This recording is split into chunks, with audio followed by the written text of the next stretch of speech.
You ask Tiger to solve.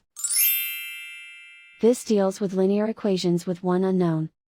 The final result is c equals 3. Let's solve it step by step. Simplify the expression. Expand the parentheses.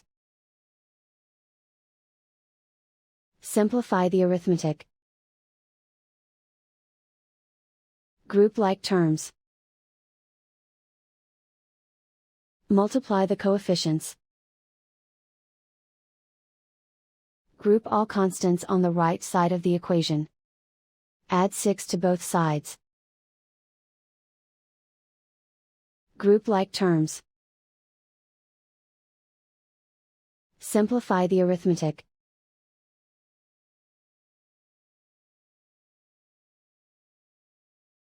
Isolate the c. Divide both sides by 3. Simplify the fraction. Find the greatest common factor of the numerator and denominator.